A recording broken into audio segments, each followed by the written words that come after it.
இப்போ ECR OMR செம்ம connect. Stepstone secret plot near Kovalam ECR. Beach resort plot just 24 lakhs ல. Launching offerல plot வாங்குங்க 5 lakhs profit. 1ஆம் தேதி அவர் நன்றி தெரிவிக்கும் கூட்டத்தை வர வச்சிருக்காரு. ஆனா இது வரைக்கும் பெரம்பூர்ல அவர் வரல சார். அது நம்ம எப்படி சார் கனெக்ட் பண்ணி பாத்துக்கலாம்? திருச்சியில தான் இங்க தேர்தல் வரப்போகுது.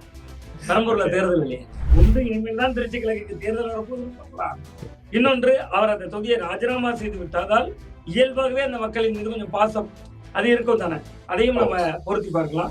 நேரு எவ்வளவு பெரிய ஆளு நேரு, அதே மாதிரி உதயநிதி ஸ்டாலினோட ரொம்ப நெருக்கமா இருக்கக்கூடிய அன்பில் மகேஷோட மாவட்டம் 1-2 அமைச்சர்கள் இருந்த போதும் கூட அந்த தொகுதியில விஜய் அவர்கள் வெற்றி பெற்றிருக்கிறார்னா அவருடைய கோணத்தில் அந்த மக்களுக்கு ஒரு நன்றியும் அதே நேரத்தில் அவருக்கு ராஜினாமா செய்வதனால சில விளக்கங்களும் சொல்றதுக்காக அந்த நன்றி கூட்டமாக இருக்கும். திமுக அதிமுக இரண்டும் இணைந்து ஒரு பொது வேட்பாளரை நிறுத்தினால் பெரிய சிக்கலை சந்திப்போம். திமுக அதிமுக இணைப்புக்கு பேசினாங்க, கூட்டணி ஆட்சிக்கு பேசுறாங்க, அதை பிடிக்காமதான் வெளியே வந்தோம் இந்த 4 பேர் சொல்றாங்கல்ல, அது ஊர்ஜிதமாயிருந்தேன். அதிமுகவுடைய அடுத்த நிலைமை எப்படி சார்? இல்ல, அதிமுகவுடைய நிலைமை என்பது இப்போதைக்கு ரொம்ப சிக்கலான ஒன்றுதான். அதிமுக மீதான ஒரு பலவீனம் அது பரிதாபத்தையும் உருவாக்கி இருக்கு கிரவுண்ட்ல. பட் அந்த இயக்கம் இப்போ இருக்கிற சட்டமன்ற உறுப்பினர்களையும் தக்க வைப்பாங்க. CV சண்முகம், விஜயபாஸ்கர் பத்தி நான் பேசல, அவங்க போறதுக்கான வாய்ப்பு இருக்குன்னு தான் நான் நம்புகிறேன் ஆழமாக. அது இன்னும் அந்த தலைமைத்துவம் கொஞ்சம் விட்டு கொடுத்து அனைவரையும் அனுசரித்து போகாவிட்டால் 1967க்கு பின்பு காங்கிரஸுக்கு என்ன நிலைமையோ அந்த நிலைமை ஆகும். மக்கள் எல்லாம் நம்ம தான் ஜெயிப்போம்னு நினைச்சு ஓட்டு போட்டாங்க. நடிகர் கட்சி, புதிய கட்சி, நம்ம தான் ஜெயிப்போம்னு நினைச்சு போட்டாங்க. அதான் ரிசல்ட். ஒட்டுமொத்தமா அதான் போய் கொடுக்க போறாங்க. 2014 பாராளுமன்ற தேர்தல் படுதோல்வி அடைஞ்சிச்சு. ஒரு தோல்வி கூட ஜெயிக்கல. அப்பவும் குழு அமைச்சாங்க. அந்த குழுவோட ரிப்போர்ட் எங்க என்ன பண்ணாங்க? அது மாதிரிதான் இது. திருச்செந்தூர்ல எவ்வளவு நாள் நடக்குதுங்கிற ரிப்போர்ட்டை ரமேஷ் சொல்லும்போது திருச்செந்தூர்ல உள்ளூர் மினிஸ்டரா இருக்கக்கூடிய அனிதா ராதாகிருஷ்ணன் நடவடிக்கை எடுக்கலையான்னு கேள்வி வரும்ல. தன்னை தற்காத்துக் கொள்ள வேண்டிய தேவை இருக்குல்ல, அதனால அவர் விமர்சிச்சார். அவர் தொகுதி அது சிங்கப்பெண்கள் பாதுகாப்பு படை சொன்னாரு, சொன்ன தேதியில நேற்று தொடங்கி இருக்கணும். அதெல்லாம் தொய்வு, அது பண்ணக்கூடாது. உடனடியா சொன்னா செய்யணும். விஜய் அவர்கள் அவர்களே இந்த முறை உடனடியா ஆட்சிக்கு வருவோம் நம்பல. அதனால அவர்கள் பேசிய விஷயங்கள் இனி அவர்களுக்கே ஆபத்தாக இருக்கு. இப்ப நீங்க விஜய் அவர்கள் ஜெயித்திருக்காருல்ல, இது தலைமைத்துவத்துக்கு கிடைத்த வெற்றி இல்ல, ஒரு தனி மனிதனின் தமிழக மக்கள் வைத்த பாசத்தை கிடைச்ச வெற்றி. மக்கள் விசுவாசத்தை காட்டிட்டாங்க. பதிலுக்கு விஜய் தான் இப்ப காட்டும். தமிழக வெற்றி கழகத்தை பொறுத்தவரை அரசியல் அரங்குல அரசியல்ல வியூகம் வகுக்கிறதுல அவங்க திமுக அதிமுக இணையாதான் இருக்காங்க. நிர்வாகத்துலதான் சிக்கல் இருக்கு. அதை சரி செய்ய வேண்டிய இடமும் தேவையும் அதிகமா இருக்கு. என்ன வேணும் ஸ்கூலுக்கு எல்லாமே இங்க இருக்கு. Super Saravana stores, Chennai, Madurai, Kovai.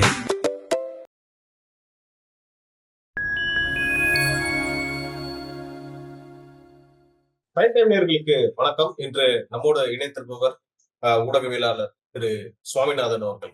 Sir வணக்கம். சார் வணக்கம்.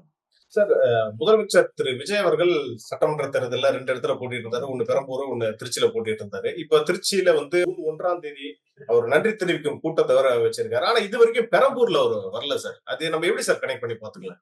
திருச்சியில தான் இங்க தேர்தல் வரப்போகுது. பெரம்பூர்ல தேர்தல் இல்லையே. அந்த திருச்சியில ஒரு தேர்தல் நடைபெறுது ஒன்று. இன்னொன்று அதை விட முக்கியமாக நன்றி மட்டும் இல்ல, அது ஒரு மன்னிப்பா கூட இருக்கிறாங்க. திருச்சி மக்கள் ஒரு பெரிய எதிர்பார்ப்போட கிட்டத்தட்ட விஜய் அவர்கள் இந்த தொகுதியில் போட்டியிட்டாங்க. நீங்க பெரம்பூரையும் திருச்சியை நம்ம பொழுது பார்க்க முடியாது. பெரம்பூர் சென்னைக்குள்ள இருக்கக்கூடிய தொகுதி, திருச்சி அப்படி இல்லையே. ஒரு 250 கிலோமீட்டருக்கு அங்க இருக்கக்கூடிய ஒரு நபரை, தமிழகம் ஒட்டுக்குமான ஒரு நபரை கிட்டத்தட்ட இந்த பகுதி மக்கள் நம்பிக்கையோட தேர்ந்தெடுத்திருக்காங்க. அவர் அந்த தொகுதியை ராஜினாமாவும் செய்து விட்டார். அப்படிங்கிறப்ப அந்த பகுதி மக்களுக்கு நன்றி சொல்றது ரொம்ப பொருத்தமாக இருக்கும்னு பாத்துக்கலாம். இப்ப 2 கோணத்திலையும் பார்க்கலாம். ஒன்று இனிமேல் தான் திருச்சி கிழக்கு தேர்தல் வரப்போகுதுன்னு பார்க்கலாம். இன்னொன்று அவர் அந்த தொகுதியை ராஜினாமா செய்து விட்டால் இயல்பாகவே அந்த மக்களின் மீது கொஞ்சம் பாசம் அது இருக்கும் தானே, அதையும் நம்ம பொருத்தி பார்க்கலாம். பட் அந்த அடிப்படையில் தான் அதை நான் பார்க்கிறேன். கிட்டத்தட்ட விஜய் அவர்களை நம்பி விஜய் அவர்கள் நம்ம தொகுதியில நிக்கிறார், அது நம்மளோட அடையாளம், ஐகான் அப்படிங்கிறதுனால திருச்சி கிழக்கு தொகுதி மக்கள் வாக்களித்திருக்கிறாங்க. 2 அமைச்சர் இருந்தாங்க உள்ளூர்ல. நேரு எவ்வளவு பெரிய ஆளு நேரு, அதே மாதிரி உதயநிதி ஸ்டாலினோட ரொம்ப நெருக்கமா இருக்கக்கூடிய அன்பில் மகேஷோட மாவட்டம் 1-2 அமைச்சர்கள் இருந்த போதும் கூட அந்த தொகுதியில விஜய் அவர்கள் வெற்றி பெற்றிருக்கிறார்னா அவருடைய கோணத்தில் அந்த மக்களுக்கு ஒரு நன்றியும் அதே நேரத்தில் அவருக்கு ராஜினாமா செய்வதனால சில விளக்கங்களும் சொல்றதுக்காக அந்த நன்றி கூட்டமாக இருக்கும். பட் அந்த ராஜினாமாவுக்கான விளக்கம் என்பது அவர் விளக்கமா சொல்ல மாட்டாரு. அந்த நன்றியே அதுக்கான விளக்கம் தான் பாக்குறேன். Okay okay okay okay sir. இப்ப வரக்கூடிய இடைத்தேர்தல் திருச்சி கிழக்குல நடந்தா கூட தாவேகாவுடைய வெற்றி வாய்ப்பு எப்படி இருக்கும்னு நினைக்கிறீங்க? ஏன்னா அன்புமணி ராமதாஸ் வந்து சமீபத்துல ஒரு ட்வீட் பண்ணிருந்தாரு. ஒரு எதிர்க்கட்சிகள் எல்லாமே ஒரு பொது வேட்பாளரை நிறுத்தினா நல்லா இருக்கும்னு சொல்லியிருந்தாரு. இந்த கருத்தை எப்படி சார் பாக்குறீங்க? இல்ல சார், பொது வேட்பாளர்களை நிறுத்தினால் தாவேகாவுக்கு சிக்கல் சார். ஒருவேளை திமுக அதிமுக இரண்டும் இணைந்து ஒரு பொது வேட்பாளரை நிறுத்தினால் பெரிய சிக்கலை சந்திப்போம். பட் அதே நேரத்துல தாவேகா எப்படி எதிர்கொள்ள போகிறதுங்கிறத பொறுத்து அந்த சிக்கல் எதிர்கட்சிகளின் சிக்கலா கூட மாறும்ல. நீங்க ஒண்ணுமே இல்ல, நாங்க ஏற்கனவே சொன்னோங்க திமுகவும் அதிமுகவும் சேர போறாங்கன்னு சொன்னோம். அப்படிதானே சொல்லி 4 எம்எல்ஏக்கள் ராஜினாமா பண்ணாங்க. நான் திருச்சி கிழக்கு மட்டும் பேசல, ஒட்டுமொத்தமா மிச்சம் பெறக்கூடிய 4 தொகுதியும் சேர்த்து சொல்றேன். திமுக அதிமுக இணைப்புக்கு பேசினாங்க, கூட்டணி ஆட்சிக்கு பேசுறாங்க. அதை பிடிக்காமதான் வெளியே வந்தோம் இந்த 4 பேர் சொல்றாங்கல்ல, அது ஊர்ஜிதமாயிருந்தேன்.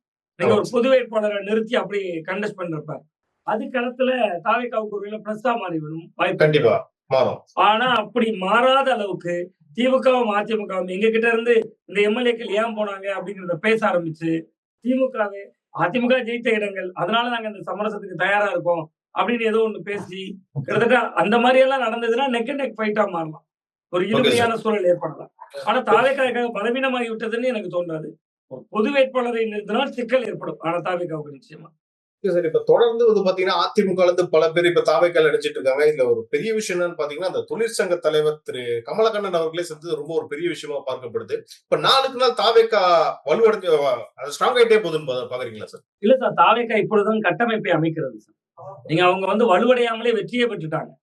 நீங்க திமுகவோ அண்ணா திமுகவோ கட்டமைப்பு கிரவுண்ட் லெவல்ல இருக்கும், தொழிற்சங்கம் கிடையாது சார். தாவேக்கா நேற்று வர ஒரு ஊர்ல நீங்க போய் பாத்தீங்கன்னா போக்குவரத்து பணிமனை இருக்கும், டிப்போன்னு சொல்லுவோம் ஒரே வரியில.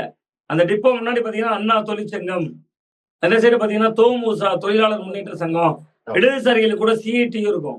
அப்படி ஒரு தொழிற்சங்கமே இல்லாம ஒரு கட்சி ஆளுங்கட்சியா வந்துருச்சு தமிழ்நாட்டுல.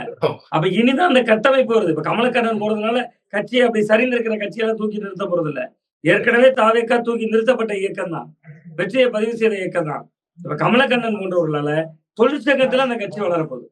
அவ ஏற்கனவே மக்கள் ஓட்டு போட்டுட்டாங்க, இனி வளர்றதுக்கு பெரிதாக ஒன்று இல்ல. 1,70,00,000 ஓட்டு வாங்கிருச்சு அந்த கட்சி. திமுக அதிமுக இடத்தை விட முஞ்சி போயிருச்சு. அப்ப இது மக்கள் மத்தியில ஒரு பெரிய செல்வாக்கு இருக்கு. அதற்கான வேலை செய்யக்கூடிய நிர்வாகிகளை இப்பதான் போடுறாங்க. நீங்க வீட்டுல ஒரு கார் வேணும், கார் வாங்கிட்டோம், யாருக்கும் ஓட்ட தெரியாது, சொந்த கார் எடுத்துட்டு ஒண்ணுல பிராக்டிஸ் பண்ணுவோம், அல்லது டிரைவர் அதுக்கப்புறம் வேலைக்கு எடுப்போம். அது மாதிரி ஒரு கட்சி ஆளுங்கட்சியாக வந்து விட்டது. இப்ப இந்த ரதத்தை ஓட்டுறதுக்கு அமைச்சர்கள் வந்துட்டாங்க, கட்சியை பலப்படுத்துறதுக்கு அதற்கான வேலை தான் இப்ப நடக்குதுன்னு பாக்குறேன். ஆனா இது இப்ப தொடர்ந்து அதிமுகவினரும் பல பேர் தாவேக்கா பக்கம் படையெடுத்துக்கிட்டே இருக்காங்க. இது தொடர்ந்து இப்ப அதிமுகவுடைய அடுத்த நிலைமை எப்படி சார்? இல்ல, அதிமுகவுடைய நிலைமை என்பது இப்போதைக்கு ரொம்ப சிக்கலான ஒன்றுதான். பட் மக்கள் மத்தியில் அது கலவையான விமர்சனங்களை வாங்கியிருக்கு. அதிமுக மேல பரிதாபமும் வந்திருக்கு, அதை தாவேக்கா கவனிக்க மாட்டாங்க. அவங்க அவங்களுடைய ஆட்சியை பலப்படுத்துறதுல குறியா இருக்காங்க.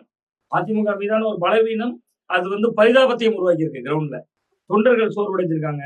நீங்க கிட்டத்தட்ட ஆதவர்ஜுனா சொல்றாருல, 90% நிர்வாகிகள் வர தயாரா இருக்காங்க, தொண்டர்களே வர தயாரா இருக்காங்க. ஏன்னா அவங்களுக்கு ஒரு திமுக எதிர்ப்பு தான் புள்ளி, அந்த எதிர்ப்பை விஜய் செய்கிறார்.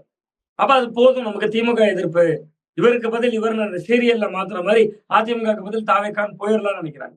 பட் அந்த இயக்கம் இப்ப இருக்கிற சட்டமன்ற உறுப்பினர்களை தக்க வைப்பாங்க. சி.வி. சண்முகம், விஜயபாஸ்கர் பத்தி நான் பேசல, அவங்க போறதுக்கான வாய்ப்பு இருக்குன்னு தான் நான் நம்புகிறேன். ஆழமாக தாவேக்காவை நோக்கி நகர்வாங்கன்னு தான் நம்புறேன்.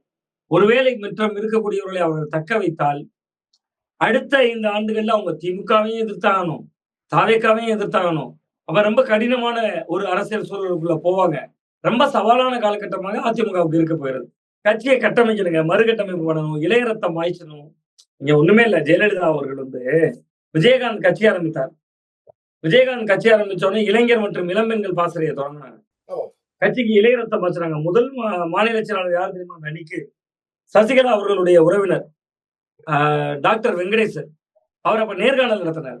நான் அப்பெல்லாம் சட்டக்கல்லூரி மாணவனா இருந்தேன். கூட படிக்கிற கல்லூரிகள்ல 2 கட்சிகள் தான் பிரதான கட்சி, ஒன்னு திமுக, இன்னொன்னு அண்ணா திமுக. அதே நேரத்துல தேமுதிக புதிதா உதயமாய் வருது. அப்ப எல்லா இடமும் இளைஞர் இளம்பெண்கள் பாசறை அமைக்க சொல்லிட்டாங்க. வெங்கடேசன் தான் வராரு. எதுக்கு வர? நேர்காணல் வராரு. எந்த கட்சியில பொறுப்பு போறதுக்கு நேர்காணல் வருவாங்களா இளைஞர்கள்ட்ட? 18 வயசுல இருந்து 25 வயது 30 வயது வரைக்கும், 28 வயது வரை நினைக்கிறேன். அப்ப நிர்வாகிகள் நியமனம் எல்லாரையும் ஒரு அறைக்குள்ள போட்டு உள்ள வச்சுட்டு வெங்கடேசன் வருவார். அப்ப அதிமுக வெங்கடேசன் அப்படிங்கிறது சசிகலா அவருடைய உறவினர்ல ரொம்ப பெரிய மரியாதை இருக்கும் மாவட்ட செயலாளர்கிட்ட. வெங்கடேசன் வந்துட்டு அப்பதான் அமெரிக்கால ஒபாமா அதிபரா இருந்த நேரம். அப்ப கேட்பாரு, வெங்கடேசன் சுத்தி இளைஞர்கள் கூட்டமா இருப்பாங்க. அமெரிக்கா அதிபர் யார்? உடனே ஒபாமா. உங்க ஊர் ஒன்றிய செயலாளர் யார்? தெரியாது. உடனே ஒபாமாவை தெரியுது, உங்க ஊர் ஒன்றிய செயலாளரை தெரியலையா? அதிமுகவோட விதிகள் படிக்கணும், அது படிக்கணும் அப்படிலாம் பேசுவார். இளைஞர் இளம்பெண்கள் பாசறையை கட்டமைச்சாங்க. நீங்க தொலைக்காட்சி வந்து போட்டீங்கன்னா விளம்பரம் ஓடும். இன்னைக்கு எனக்கு ஞாபகம் இருக்கு, நான் இன்னைக்கு லா காலேஜ் ஸ்டூடெண்ட்னால சட்டக்கல்லூரி மாணவனா இருந்தேன். திருநெல்வேலி அரசு சட்டக்கல்லூரியில படிச்சேன். அந்த பாட்டு அப்படியே ஓடும். இளைய ரத்தத்தின் பாசறை, இது இமயமே அதிரும் போர்ப்படை, ஆணும் பெண்ணுமாய் எழுக அன்னை அழைக்கிறார் வருகன்னு போடும். அந்த இடத்துல ஜெயலலிதா அவங்க சிரிப்பாங்க. ஒரு இளைஞர் இளம்பெண்கள் பாசறை கொடியோட ஒரு கார்ட்டூன்ல ஒரு 2 பொம்மை ஓடும். ஒரு ஆணும் ஒரு பெண்ணும் ஓடுவாங்க. ஒவ்வொரு ஊர்லயும் இளைஞர் இளம்பெண்கள் பாசறை தொடங்குனாங்க. இளைஞர்களை ஊக்குவிச்சாங்க. உண்மையான இளைஞர்களை பொறுப்பு கொண்டு வந்தாங்க. சரி, விஜய் வந்துட்டாரு, அதிமுக இளைஞரணி மாநாடாவது போட்டுச்சான். நீங்க சொன்னா நம்ப மாட்டீங்க. மாவட்டங்கள்ல, பல மாவட்டங்கள்ல மாணவர் அணி செயலாளர்கள் 55 வயசு 60 வயசானவங்க இருக்காங்க. 55 60 வயசு ஆட்கள் மாவட்ட மாணவர் அணி செயலாளர் இருக்காங்க. பல மாவட்டங்கள்ல இருக்காங்க. நான் சும்மா ஒரு லிஸ்ட் எடுத்து பார்த்தேன். இளைஞரணியை பார்ப்போம்னு பார்த்தேன். இளைஞரணி இவ்வளவு வயசு இருக்காங்கன்னு ஒருத்தர் நண்பர் சொன்னார், ஏங்க நீ மாணவர் அணியை பார்த்துட்டு வாங்கன்னு. வீர வணக்க நாள் கூட்டம் நடத்துவாங்க. அந்த ஒரு அதுதான் சொல்றேன், அந்த மறு கட்டமைப்புலாம் செய்யணும். அது அதிமுகவோட பொதுச் செயலாளர். இன்னைக்கு நீங்க எதிர்கட்சியில கூட இல்ல, எதிர்கட்சி வரிசை கூட உங்களுக்கு இல்ல, சட்டமன்ற குழு தலைவரா இருக்க போறீங்க. அப்ப நீங்க நிறைய நேரம் கிடைக்க போகுது. வெளியில வரணும், வீதியில வரணும், ஒவ்வொரு மாவட்டத்திலையும் 3 நாட்கள் முகாம் பண்ணணும், கட்சி கட்டமைப்பை ரெடி பண்ணணும், இளைஞர்களை ஈர்க்கணும், ஜெயலலிதா பிறந்த நாள் பேச்சு போட்டிகளை நடத்தணும். திமுக போனா 5 வருஷம் ஆட்சியில் இருந்தாங்க. நீங்க அதை உன்னிப்பா கவனிச்சீங்கன்னா தெரியும், தமிழ் வளர்ச்சித்துறைன்னு ஒரு துறை இருக்கு. இப்ப ராஜ்பவன் பாக்குற துறை, சேர்த்துருக்கோம். அந்த இதுல வந்து திமுக ஆட்சியில 6 பேச்சு போட்டி நடத்துவாங்க. அண்ணா பிறந்த நாளுக்கு பேச்சு போட்டி, கலைஞர் பிறந்த நாளுக்கு பேச்சு போட்டி, திராவிட கருத்தியலை கொண்டு போவாங்க. நீங்க ஆளுங்கட்சியா இருந்தீங்களே 5 வருஷம், ஜெயலலிதாவோட பெருமையை எங்கேயா போய் சொல்லிருக்கீங்களா? ஜெயலலிதா அவர்கள் இறந்த போது 10 வயதா இருந்தவன் இப்ப ஓட்டு போட்டானே, இந்த 8 வருஷத்துல அவனுக்கு அதிமுக என்ன தொடர்பு? கண்டிப்பா நிறைய கேள்விகள் இருக்கு. சோ அவங்க வந்து அதனால அந்த கட்சியினுடைய எதிர்காலம் கேள்விக்குரியதாக இருக்கு.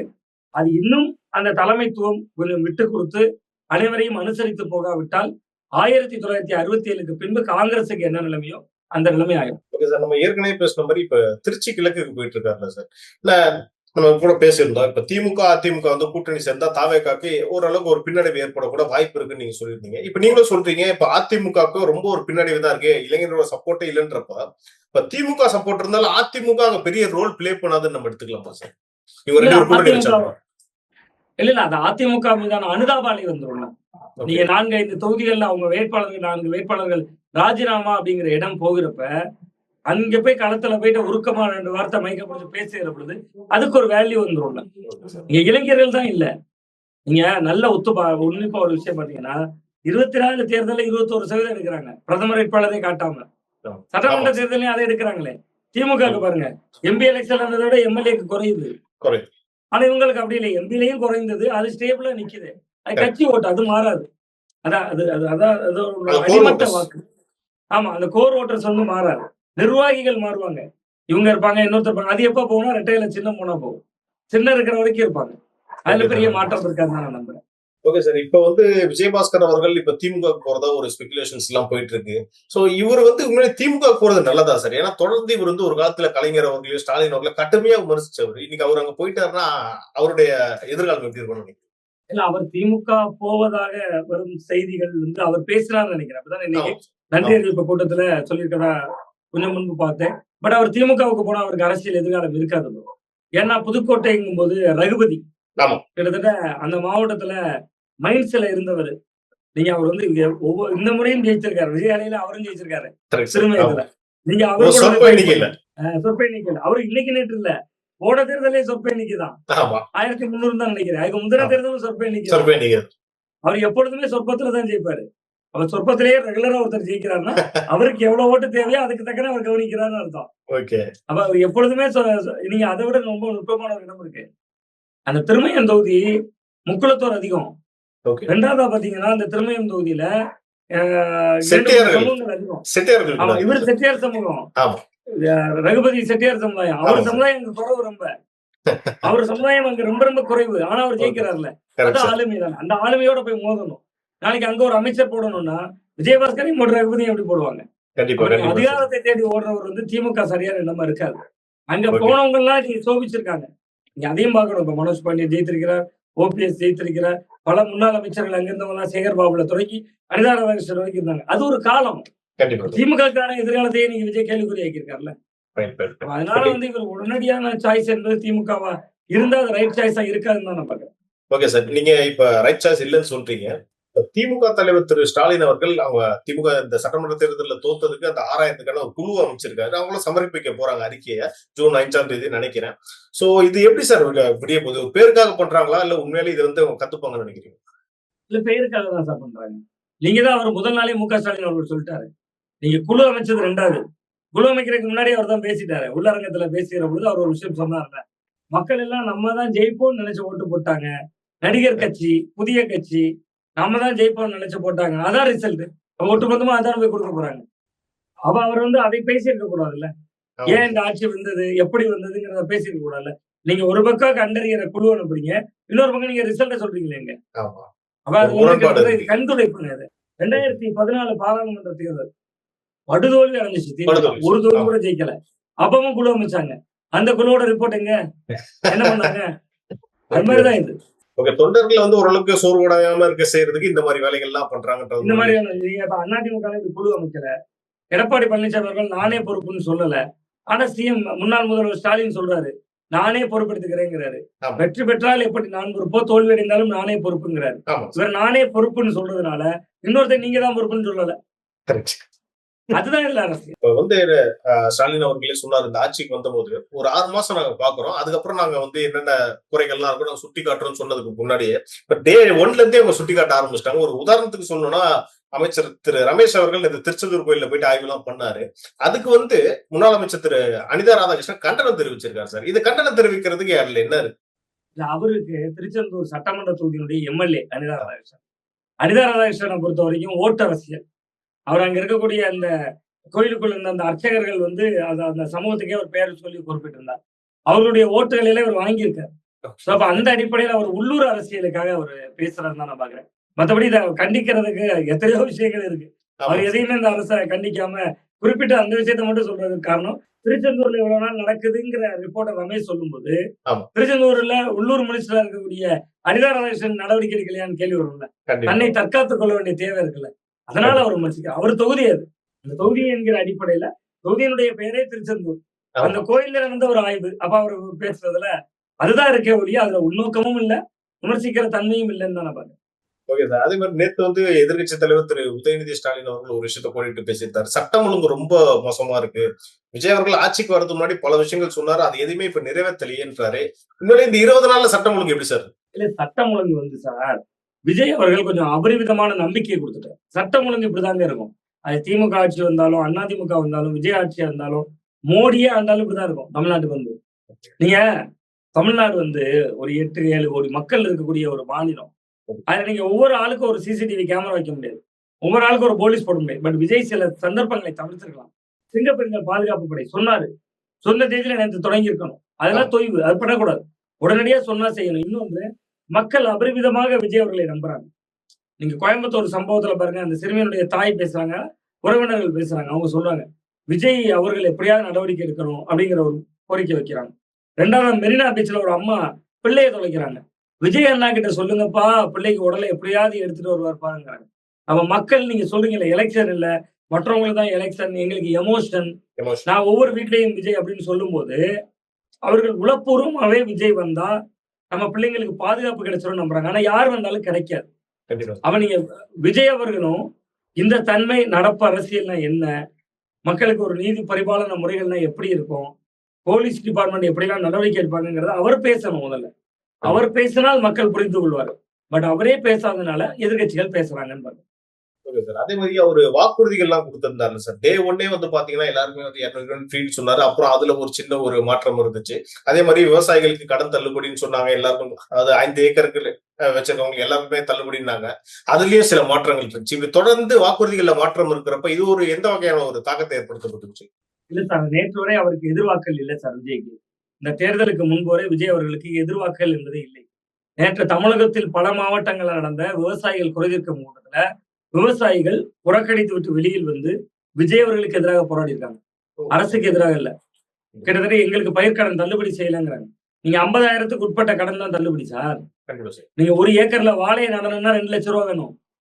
ஒரு விவசாயிட்ட பேசினாலே இது தெரிஞ்சிரும். குறைந்தபட்ச தகவல் தெரிஞ்சிரும். 2 லட்சம் ரூபா இருந்தா தான் நீங்க ஒரு ஏக்கர்ல வாழை நட்டு 1 லட்சம் ரூபா லாபம் பார்க்க முடியும். ஆமா. 6 மாசம் சேர்த்து சொல்றேன். நான் சொல்றது 6 மாசம் வருமானம் சொல்றேன். அப்ப 50,000 ரூபா வாங்குறது யார் வாங்குவா? சும்மா சுயோதவி குழுல கடன் வாங்குறாங்கல்ல, அவங்க தான் வாங்கிப்பாங்க. ஓகே. வீட்டுக்கு ஃப்ரண்ட்ல 2 தென்னை மரம் இருக்கு. அப்ப அது விவசாயிகள் கிட்ட எதிர்ப்பு. 2வது மிக முக்கியமா சட்டம் ஒழுங்குல நீங்க இதை செஞ்சிருக்கலாம், அதை செஞ்சிருக்கலாம் எதிர்க்கட்சிகள் பேசுறப்ப எதிர்ப்பு. 200 யூனிட் மின்சாரம் ஃப்ரீ நீங்க. அதுல ஒரு விலக்கு நிர்ணயிக்கிறீங்க. இதேதான் விஜய் அவர்கள் தேர்தலுக்கு முன்பு அது என்ன தகுதியுடைய மகளிருக்கு 1000 ரூபாய் எல்லாருக்கும் ஏன் கொடுக்க முடியல? நீங்க அதுதான் சொல்றேன். அவர்களே இந்த முறை உடனடியா ஆட்சிக்கு வருவோம் நம்பல. அதனால அவர்கள் பேசிய விஷயங்கள் இனி அவர்களுக்கே ஆபத்தாக இருக்கு. அது 2500 ஓகே சார். எல்லாருமே அந்த 2500ன்ற விஷயத்திலே இப்ப சம்திங் அதுல சேஞ்ச் இருக்கும் தான் நினைக்கிறோம் சார். இது வரைக்கும் கண்டிப்பாக இருக்கும். கண்டிப்பாக இருக்கும். கண்டிப்பாக இருக்கும். ஓகே. இதனால அவருக்கு ஆனா பெரிய ஒரு இந்த 5 வருஷத்துல அவர் கண்டினியூ பண்ணாரா பெரிய ஒரு சேலஞ்ச் இருக்குன்றதுல எந்த ஒரு மாற்று கருத்தும் இல்ல சார். ஓகே. சார் நிச்சயமாக நித்தம் சவால்கள் தான் சார். ஆனா இந்த சவால்கள் தான் அவரை மக்கள் மன்றத்துல தன்னோட தலைமைத்துவத்தை நிரூபிக்கிற வாய்ப்பு. இப்ப நீங்க விஜய் அவர்கள் ஜெயித்திருக்காருல்ல, இது தலைமைத்துவத்துக்கு கிடைத்த வெற்றி இல்ல. ஒரு தனி மனிதனின் தமிழக மக்கள் வைத்த பாசத்தை கிடைச்ச வெற்றி. மக்கள் விசுவாசத்தை காட்டிட்டாங்க. பதிலுக்கு விஜய் தான் இப்ப காட்டணும் மக்களுக்கு. அவ விஜய் அவர்கள் காட்டணும்னா என்ன செய்யணும்? தன்னோட தலைமைத்துவத்தை நிரூபிக்கணும். அவ இந்த இடத்துல மக்கள் திமுகவுக்கு கொடுத்திருந்தாலும் அதன் பேர் வாய்ப்புங்க. அதிமுகவுக்கு கொடுத்திருந்தா அதன் பேர் வாய்ப்புங்க. பிஜேபி பக்கம் கொடுத்திருந்தா இது பேர் வாய்ப்பு. சீமானுக்கு கொடுத்திருந்தா கூட அது பேர் வாய்ப்பு. ஆனா இங்க விஜய் அவர்களுக்கு மக்கள் கொடுத்திருப்பது வாய்ப்பு கிடையாது. அங்கீகாரம். நம்ம குடும்பத்துல ஒருத்தர நினைச்சு அங்கீகரிச்சிருக்காங்க. ஒரு புதிய கட்சி வருவாங்க 1,70,00,000 ஓட்டு திமுக வீழ்த்தி மக்கள் கொடுத்திருக்கிறது அங்கீகாரம். அப்ப மக்களுக்கு விஜய் திருப்பி செய்ய வேண்டியது தன்னோட தலைமைத்துவத்தை நிரூபிக்கணும். அதுக்கு அவர் முதல்ல பிரச்சனை சந்திக்கணும். ஊடகங்கள்ட்ட பேசணும். வெளி உலகத்துல நிறைய விஷயங்களை கருத்து சொல்லணும். அதெல்லாம் சொல்லுகிற பொழுதுதான் தலைமைத்துவமாக உருவாக முடியும். அந்த தலைமைத்துவம் தான் இந்த ஆட்சிக்கான நிதியை மத்திய அரசுல இருந்தே வாங்கிட்டு வரும். நீங்க அவர் காலையில இருந்து மாலை வரை தலைமைச் செயலகத்துல இருக்காரு. டிஃபன் கேரியர்ல கொண்டு போய் சாப்பிட்டாரு.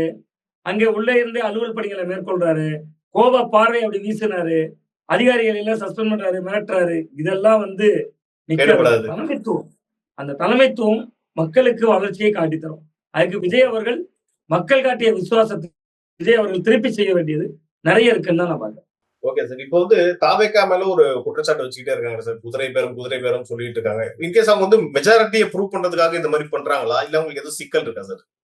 சார் இது குதிரை பேரம் அப்படின்னு சொல்றதையே நான் முதல்ல சரியான அணுகுமுறையா பார்க்கல. நான் ஏன்னா தாவேகாவை கடந்த கேள்வியில கூட நான் விமர்சிக்கதான் செஞ்சேன். நம்ம இப்படி சொல்றதுனால தாவேகாவை ஆதரிக்கிறேன்னு நினைத்து விடக்கூடாது. அதுக்காக சொல்றேன். நீங்க குதிரை பேரம் அப்படிங்கிறது நீங்க தமிழ்நாட்டு அரசியல் களத்துல இதுவரை ஏதாவது கவர்மெண்ட் பெரும்பான்மை இல்லாமல் இருந்திருக்காங்கன்னா 2006 to 2011 கலைஞருடைய காலம் இருந்தது.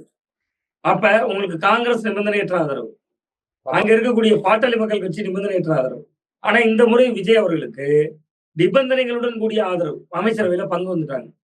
எல்லா விஷயத்திலையும் நீ குடைச்சல் கொடுப்பாங்க. அப்ப ஒரு கட்சி தன்னை தற்காத்துக் கொள்வதை கூட செய்யலைன்னா அந்த கட்சி எப்படி மக்களை காக்கும்ல? நீங்க மக்களை காக்குறது 2வது நிலைங்க. முதல்ல தன்னை காத்துக்கணும். தன் ஆட்சியை காத்தாதானே மக்களை காக்க முடியும். அப்ப தன்னை காத்துக்கொள்வதற்கு சொந்த காலில் நிக்கணும். சிம்பிளா சொல்ல போனா கிராம பகுதிகளில் சொல்லுவோம் சொந்த காலில் நில்லுங்க. அவங்க அப்படி செஞ்சாலுமே தலைமைத்துவம் இல்லைன்னா தானே அந்த கட்சிகளுக்கு சிக்கல் வருது. இன்னைக்கு இசை சுப்பையா நகர்றாரு. அந்த தொகுதியில தாவேகா 3வது இடம் வந்திருக்கு. அவர் எந்த நம்பிக்கையில ராஜினாமா பண்ணிட்டு மறுதேர்தலை சந்திக்க போறாரு? குமாரவேல்ட்ட 800 ஓட்டுல தான் தோத்து போறாங்க தாவேகா வேட்பாளர். அப்ப அந்த வேட்பாளருடைய மனநிலை எப்படி இருக்கும்? நாளைக்கு தாவேகா வேட்பாளரா மரகதம் குமாரவேல் அதே தொகுதியில போய் நிக்கிறாங்க. விசில் சின்ன நிக்குது. போன தடவை 790 ஓட்டுன்னு நினைக்கிறேன். அதுல தோத்துருக்கு விசில். அப்ப அந்த தொகுதியில நேற்றோட போஸ்ட் ஓட்டலாம் பேனர் கட்டினால அவனுடைய மனநிலை என்ன இருக்கும்? இதெல்லாம் மக்கள் மன்றம் யோசிப்பாங்க. மக்கள் மன்றம் முடிவெடுப்பாங்க. நம்ம குதிரை பேரம்னு சொல்றது இப்ப அவங்க ஒரு பெரும்பான்மை என்கிற எண்ணமே இல்ல. அவங்க ஆட்சியை தக்க வைக்கணும். ஆனா விஜய் ஒருவேளை முடிவெடுத்து மக்கள் எனக்கு தனிப்பெரும்பான்மை கொடுக்கலங்க, நான் எல்லாத்தையும் தூக்கி போட்டு வந்துடுறேன், திரும்பி ரீதேர்தல் போவோம்னா அன்றைக்கு தேர்தலை சந்திச்சிருந்தா 150 பேருக்கலாம். இன்னைக்கு தேர்தலை சந்திச்சா அது எனக்கு கேள்விக்குரிய. அப்ப அதை பேஸ் பண்ணி தான் திருச்சி கிழக்குல இப்ப வெல்லமண்டி நடராஜன் கூட ஜாயின் பண்ணாருன்னு நினைக்கலாமா, எடுத்துக்கலாமா சார்? ஆமா சார். நீங்க திருச்சி கிழக்குல வெல்லமண்டி நடராஜன் 2016 ஜெயித்த எம்எல்ஏ அமைச்சராக இருந்தார். 2021 அவர் போட்டியிட்டு 53,000 ஓட்டு தேசத்துல தோத்தாரு. 53,000 ஓட்டு. ஆமா, இது தாவேகாக்கு தெரியுமான்னு தெரியல. அழைத்து வந்திருக்கிறார்கள் அல்லது வந்தவரை அணைத்திருக்கிறார்கள்.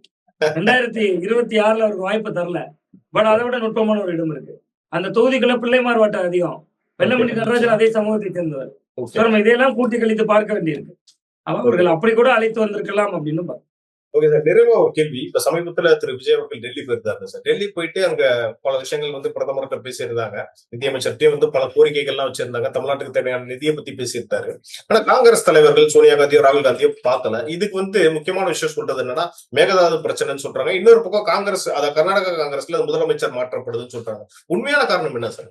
சார் 3 கோணங்கள் பார்க்கிறேன் சார். ஒன்று, மோடி அவர்களை சந்தித்து விட்டு அதே பயணத்தில் ராகுல் அவர்களை சந்தித்தால் மத்திய அரசு வழங்கக்கூடிய நிதி உள்ளிட்ட எல்லா விஷயங்கள்லையும் கடினமான தன்மையை காட்டுவாங்க.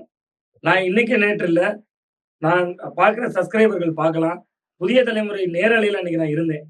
விஜய் அவர்கள் டெல்லிக்கு சென்றிருந்த நாள்ல அங்கு பேசுகிற பொழுதே எல்லாரும் ராகுல் காந்தியை சந்திப்பார் அடுத்துக்கும் போது நான் அப்பொழுதே மறுத்தேன். அவர் 100% ராகுலை சந்திக்க மாட்டார் இந்த பயணத்துல. ஏன்னா மோடியை ஒருவர் சந்திக்கிறார்னா மோடியை சந்தித்த கையோட அந்த காலோட நான் வச்சுக்கலாம். மோடியை சந்தித்த அதே கால்களோடு அவர் ராகுல் காந்தி வீட்டுக்குள்ள போனார்னா மத்திய அரசு பாராமுகமாக நடத்துவாங்க. ஒன்று. 2வது, ராகுல் காந்தியை சந்திக்காத காரணம் மேகதாது விவகாரமும் இருக்கிறது. உள்ளூர்ல களத்துக்கு வந்தது நாளைக்கு திமுக காரங்க கேட்பாங்க, ராகுல்கிட்ட போனீங்களே சந்திச்சிங்களே, மேகதாதுல அணை கட்டக்கூடாதுன்னு அவர் சொன்னீங்களா, ஒரே கூட்டணியில தானே இருக்கீங்க, அமைச்சரவையில பங்கெல்லாம் கொடுத்துருக்கீங்களே அப்படிங்கிறத கேட்பாங்க. 2. 3வது, இதனுடைய நீட்சியை பாருங்க. கேரளால காங்கிரஸ் முதல்வர் பொறுப்பேற்றதுக்கு அவர் போல. அதுக்கு காரணமா சொல்லிடுறேன். இடதுசாரிகளை தோக்கடிச்சிருக்காரு அவரு. நீங்க சுதீசன் சிஎம் ஆயிருக்காருன்னா சாதாரண சிஎம் ஆலையே மார்க்சிஸ்ட் கம்யூனிஸ்ட் பினராயி விஜயனை தோக்கடிச்சிருக்காரு. தமிழ்நாட்டுல 4 எம்எல்ஏக்கள் மார்க்சிஸ்ட் இந்திய கம்யூனிஸ்ட் ஆதரவு கொடுத்திருக்காங்க. அப்புறம் எப்படி அவர் காங்கிரஸ் விழால பங்கெடுக்க முடியும்? சோ இப்படியான விஷயங்களே அரசியல் கணக்குகளோடு தான் அவர்கள் தவிர்த்திருக்கிறார்கள். தமிழக வெற்றி கழகத்தை பொறுத்தவரை அரசியல் அரசியல்ல வியூகம் வகுக்கிறதுல அவங்க திமுக இணையாதான் இருக்காங்க. நிர்வாகத்துலதான் சிக்கல் இருக்கு. அதை சரி செய்ய வேண்டிய இடமும் தேவையும் அதிகமா இருக்குன்னு. Okay sir. அப்போ வந்து திரு விஜய் அவர்கள் ராகுல் காந்தியோ சோனியா காந்தியோ பார்க்காம வந்தது கூட அது ஒரு ஸ்ட்ராட்டஜின்றதான் நம்ம எடுத்துக்கலாம். நிச்சயமா வியூகம் தாங்க அது. அவங்க பார்க்காம வந்ததுனாலதான் கிட்டத்தட்ட நாளை பாஜகவினுடைய கோபக்கடல்ல இருந்து அவர் தப்பியிருப்பார். 4 கோரிக்கைகள் வைக்கிறாரு. இலங்கை மீனவர்கள் கைதுங்கிறார். அது இன்னைக்கு நேரத்துல இல்ல, கடந்த 5 ஆண்டுகளையும் நடந்துட்டு இருக்கு. அதை மோடியும் ஒண்ணும் செய்ய மாட்டார். அது கிடப்புலதான் போட போறாரு. 1 முடிஞ்சு போச்சு. 2வது, ஒரு வான்வெளி ஆய்வு மையத்தை கேட்கிறார். அது வேணா பரிசீலிக்கலாம். 3வதா மிக முக்கியமா வந்தே மாதரம் சொல்றாரு. அது உயிரே போனாலும் மோடி அரசு அதுல எப்படி ரியாக்ட் பண்ணுவாங்கன்னு நமக்கு தெரியும். அதை விட்டுறலாம். அப்ப கிட்டத்தட்ட கோரிக்கைகள் என்பதை தாண்டி வாக்குறுதிகள் நிறைய சொல்லிட்டாரு. அதை நிறைவேற்றுவதற்கு பணம் தேவை. அதை மத்திய அரசிடமிருந்து கேட்டு பெறணும். மத்திய அரசு பணம் ஒதுக்கணும்னா நீங்க பாலுக்கும் காவல் பூனைக்கும் காவல்ங்கிற தன்மை இருந்தாலுமே கூட அந்த பாலுக்கும் பூனைக்கும் தொடர்பு இல்லாம ஒரு சோறாவது இருக்கணும். அடுத்த பயணம் தனியா போகிற பொழுது ராகுல் காந்தி அவர்களை சந்திப்பார். அப்படிதான். Okay sir. பல விஷயங்கள் பேசுவோம் சார். நேரத்துக்கும் கருத்துக்கும் நன்றி சார். ரொம்ப நன்றி.